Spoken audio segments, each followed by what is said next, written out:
What's up, YouTube? This is Kelvin. And as you guys know, we are currently playing the U.S. Championships. They've got done with all of the other ones, and we only have the men's U.S. Championship left. And we are currently in round 3. So the game I wanted to show you guys right now is from round 3. And it is between Jeffery Xiong and Dariusz Świercz.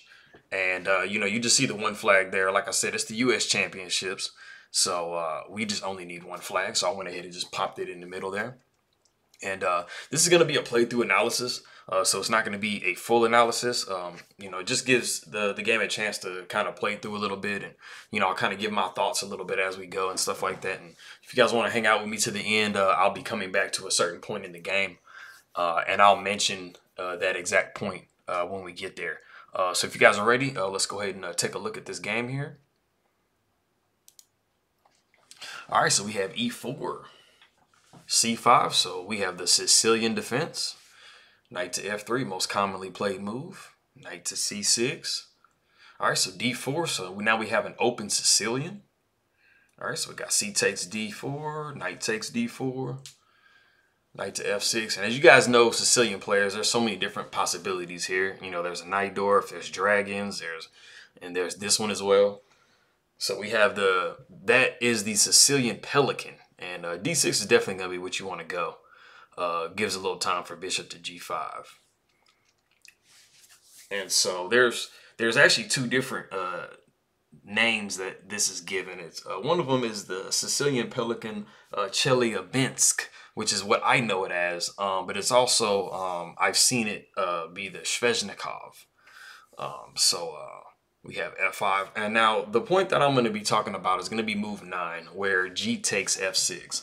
Some of you guys might be wondering, why didn't Queen take? It would make the most logical sense, you think, because, you don't want to damage your structure usually like this, especially around the king, the king's position, with you being castled on that side. So I'll be coming back to that point and talking more about it.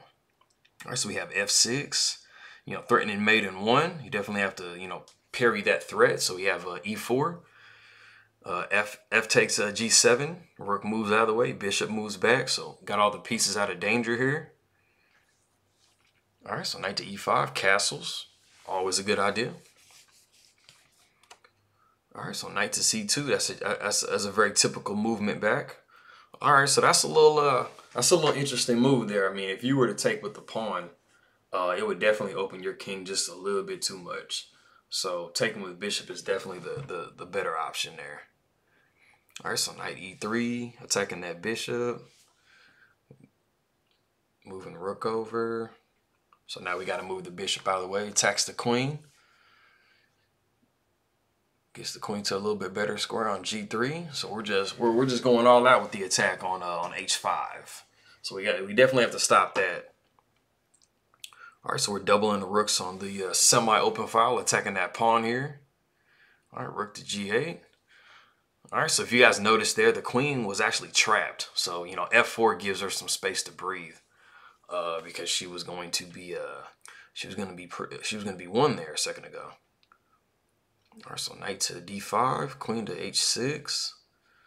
Just stepping queen out of the way. It's always a good idea to get your queen off the same line or diagonal as your king. In this particular situation, it wouldn't really matter as much because black doesn't have a dark squared bishop. So, the king and the queen being on the same diagonal doesn't matter because there aren't any type of pin situations that can occur.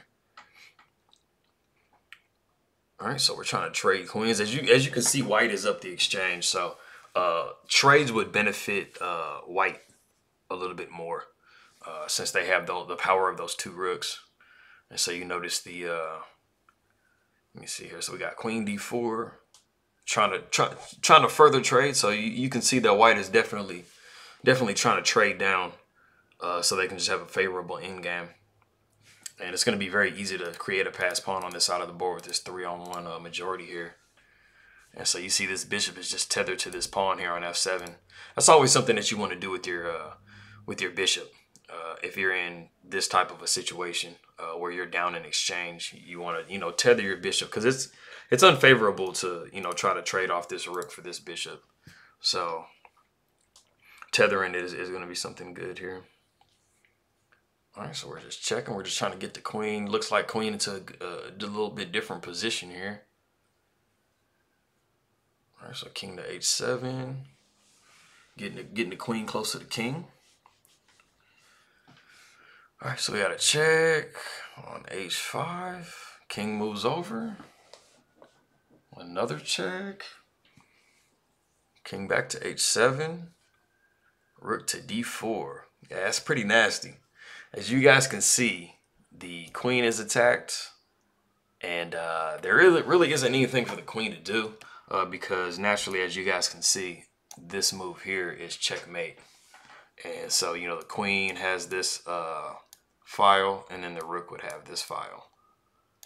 So it's there's not really a whole lot that black can do here. I mean, you know, of course, white can, you know, black can always trade. That literally is the only move. But I mean, as you guys can see, I mean, this is just completely like 100% won, you know, by white. You know, it's not really a way for you to win this type of an end game. You know, with the power of the queen against this bishop. Even if it was traded, I mean, you're up so many pawns. You know, it's just a very easily won end game with these passed pawns and stuff. So if we go back to this move 9 I was talking about before. And so we have bishop takes f6. Bishop takes a knight on f6.